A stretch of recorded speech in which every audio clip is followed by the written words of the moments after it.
Olá, boa tarde a todos. Ah, Estou gravando esse vídeo pela primeira vez. É um vídeo que vamos falar aqui um pouquinho daquilo que eu gosto, daquilo que eu amo, que é a Bíblia, a Palavra de Deus. E para início de conversa, já peço desculpas se alguma coisa não sair bem. É a primeira vez que eu gravo um vídeo. E quando é a primeira vez, a gente não tem aquela desenvoltura que deve ser própria de quem já é acostumado. Então peço para que me desculpe se alguma coisa não for bem, mas eu quero partilhar um pouco daquilo que eu gosto, como eu disse. E há poucos dias atrás eu fiz uma viagem para Curitiba e ali na entrada da cidade, nós entramos ali por São José dos Pinhais. E ali na entrada da cidade acabei errando o caminho. Perdi o acesso ali, enfim, perdi um bom tempo depois para achar o caminho. Mas pensando nesse episódio, logo me veio aquela passagem que está ali na Escritura, do livro de Juízes, capítulo 19, versículo 17. Ali no livro de Juízes, capítulo 19, versículo 17, um ancião pergunta a um viajante: para onde vais?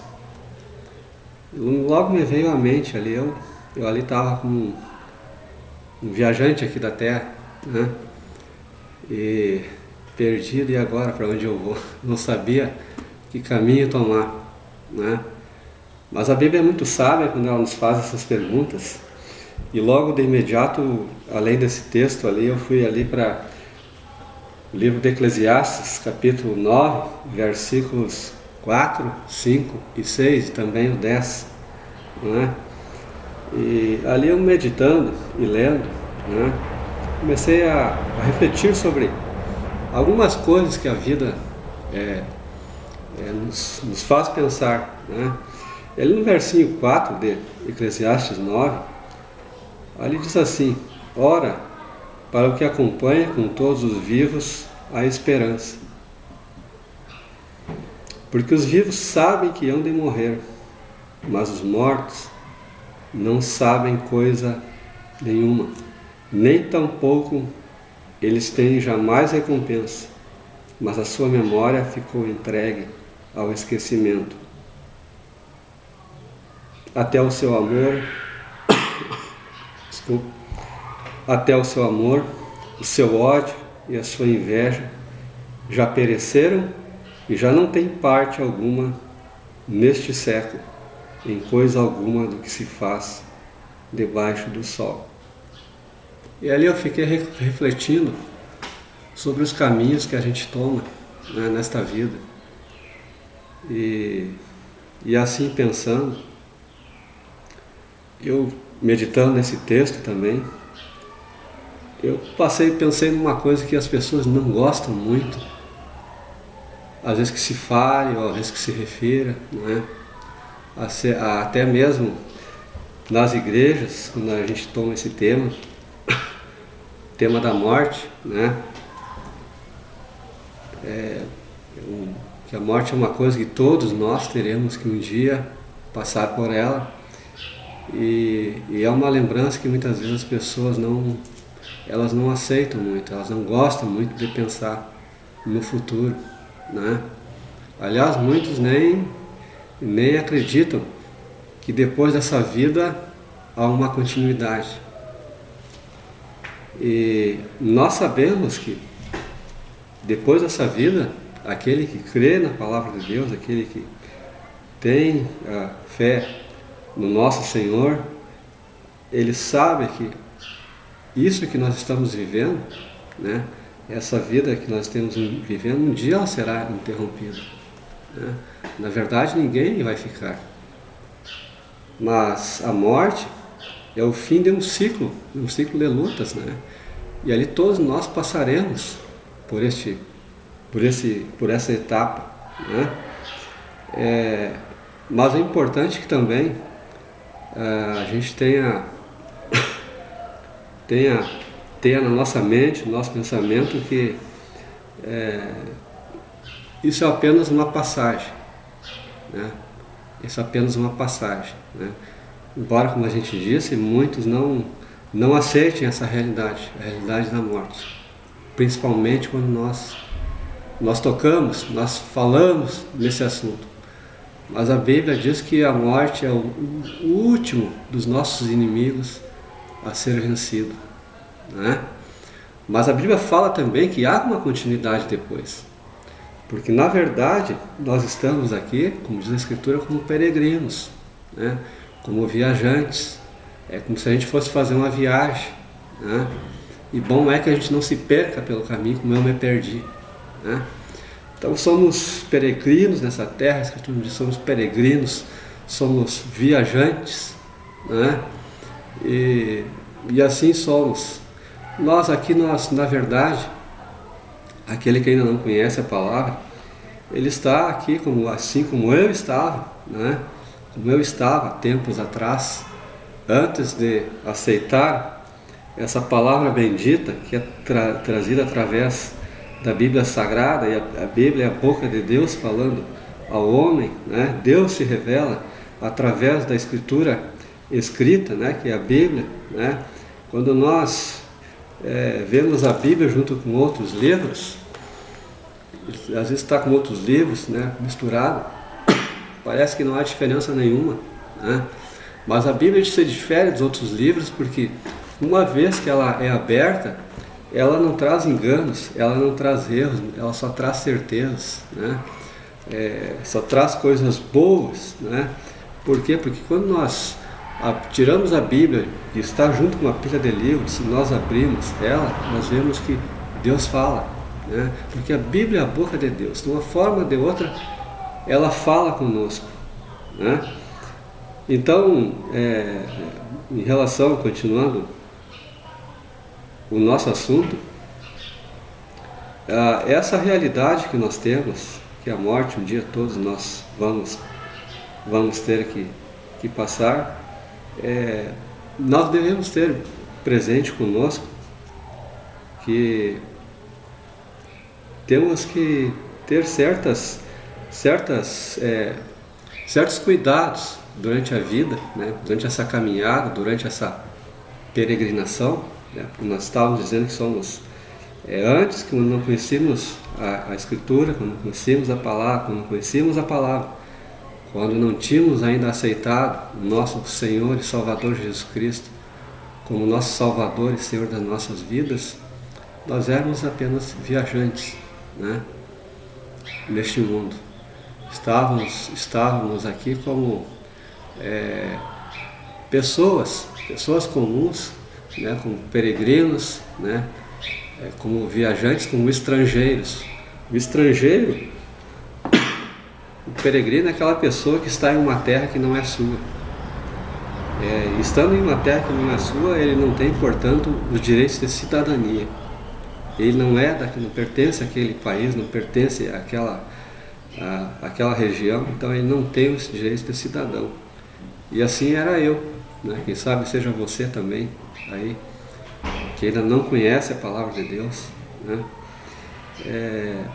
Mas no momento em que nós aceitamos a Jesus Cristo, nós passamos a ser cidadãos dos céus, e ali, né, nós vamos ter então todos aqueles direitos de cidadania que não temos aqui ainda, para aqueles que ainda não estão nessa realidade. Mas aquele que conhece a palavra de Deus, que conhece o que Deus tem prometido, sabe que nós somos candidatos já a cidadãos dos céus, né? E essa alegria que a gente quer levar nesta tarde para você que nos assiste, né? É uma alegria imensa quando a gente abre a Bíblia, quando a gente partilha um pouco daquilo que Deus coloca no coração da gente, que a gente sabe. É uma alegria imensa a gente estar aqui nesta tarde, uma tarde de sol, uma tarde ensolarada. Eu moro aqui em Santa Maria, Rio Grande do Sul. Hoje está um sol bonito, Aqui em Santa Maria nós temos uma coisa chamada Vento Norte, hoje está no dia de Vento Norte, né? É um vento bem forte, mas é uma alegria estar partilhando esta palavra aqui nesta tarde. Mas dizíamos que bom é quando a gente está no caminho, conhece o caminho, tem a certeza, né, de que, mesmo sabendo da realidade da morte, a gente um dia estará num lugar abençoado, né, um lugar onde não existe tristeza, nem dor, né, não existe sofrimento. A gente não vai ver naquele lugar lá passarem carros fúnebres, porque lá não haverá morte, né? Não precisará de hospitais, porque não haverá doenças, não haverá sofrimento. O sofrimento há, as doenças há por causa da realidade do pecado. Pecado este que nós mesmos, nós como seres humanos, nós buscamos isso, né? Nós tivemos a oportunidade de dizer não e nós não dissemos não, né? A Bíblia mostra que o ser humano, o homem e a mulher foram criados à imagem e semelhança de Deus, né? Deus criou com todo amor e nos colocou o homem e a mulher em lugar abençoado, ali não faltava nada, né? Mas por obra do tentador, e aqui a gente não vai se estender porque estaríamos já entrando em outro assunto, né?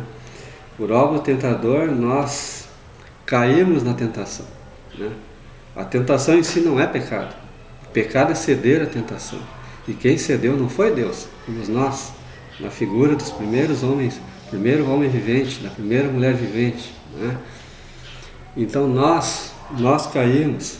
A Bíblia diz que por um homem entrou o pecado no mundo, e pelo pecado entrou a morte, né? Por isso que todos, né, pecaram, né? E aí o homem que foi criado nisso para ser eterno, para ser abençoado, andar sempre com alegria, né? Passou a conhecer, após a sua queda, passou a conhecer a morte, passar pela realidade do sofrimento, né? E passou a sofrer, passou a ter que suar todos os meses para ganhar o pãozinho, né, de cada dia, né? Passou a conhecer as doenças, né, as tristezas da vida, enfim, toda a sorte de coisa ruim que o pecado trouxe, né? Mas nessa tarde nós queremos dizer, né, com essa breve mensagem, que a vida é uma coisa importante. A vida é uma coisa importante. Ora, para o que acompanha, com todos os vivos há esperança. Muito melhor é a vida do que a morte. Então, enquanto você viver, enquanto você estiver fôlego de vida, quando o seu coração estiver pulsando, o seu pulmão estiver respirando, se tiver aquele movimento de inspiração, expiração, você está respirando, você está vivendo, o sangue está correndo nas veias, aproveite isso, faça o melhor que você pode fazer, né? Hoje nós vivemos num mundo, numa sociedade consumista, numa sociedade de posses, que só quer o consumo, as posses, o poder, enfim. E as pessoas andam muito ocupadas, muito atarefadas. E a gente vê muitas vezes que muitos pais estão deixando de lado por causa do trabalho, do excesso de tarefas e de compromisso, até a convivência com os filhos, né? Eu, como pai, eu confesso que algumas vezes eu falei muitas vezes, né? Mas o que passou, a gente pede perdão a Deus, que Deus esteja, né, na sua infinita misericórdia, nos concedendo mais sabedoria para que não erremos.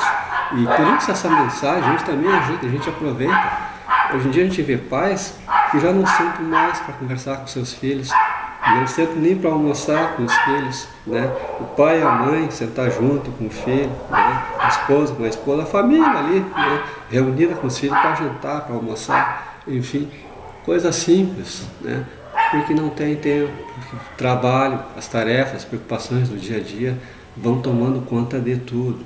E aí muitas vezes os filhos, a gente vê que os filhos ficam, principalmente quando é na fase da adolescência, porque quando está na fase da adolescência, o filho ele está numa fase em que ele não é nem adulto, mas também ele já não é mais criança.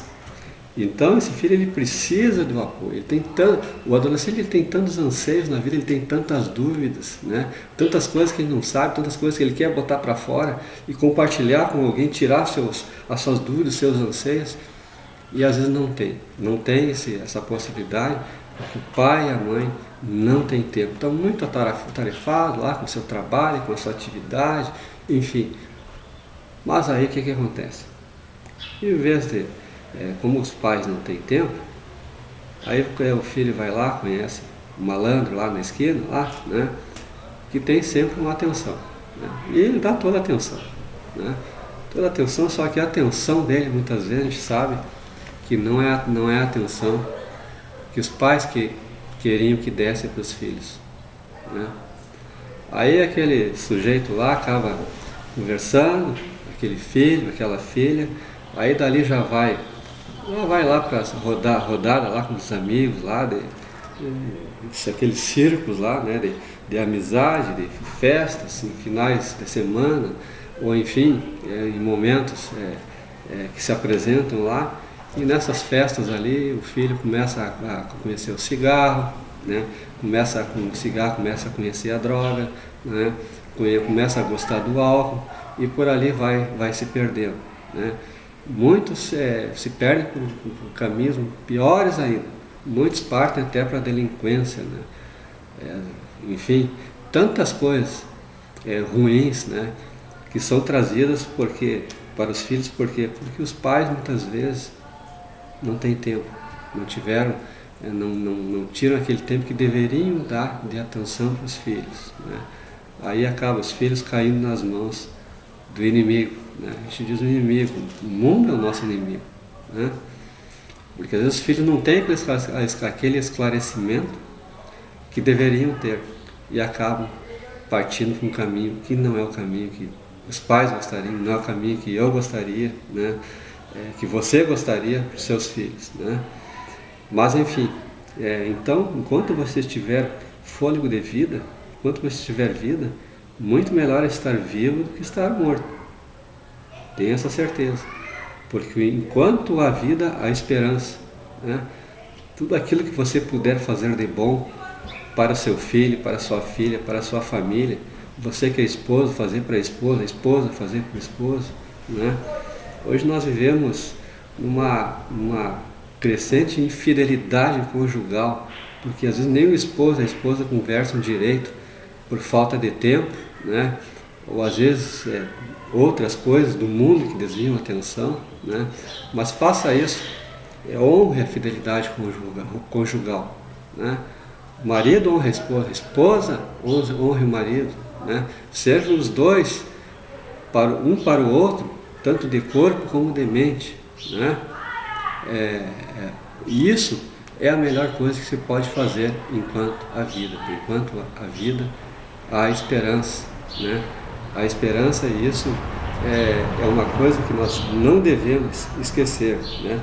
E a Bíblia é sábia, porque ela diz também ali em Eclesiastes, capítulo 9, versinho 10, ali está escrito: tudo quanto te vier a mão para fazer, faz-o conforme as tuas forças, porque na sepultura, para onde tu vais, não há obra, nem indústria, nem ciência, nem sabedoria alguma. Às vezes a gente vê pessoas que partem desta vida, né, que passam por esse momento, as pessoas que falecem, né, depois que morrem, a gente vê tantas homenagens, né, tantas flores, tantas mensagens, às vezes até passeatas, não é? Tantas coisas que se falam daquela pessoa porque era boa, que isso e aquilo. Eu quero dizer a você que tudo que você quiser fazer para alguém que você ama, faça enquanto você vive.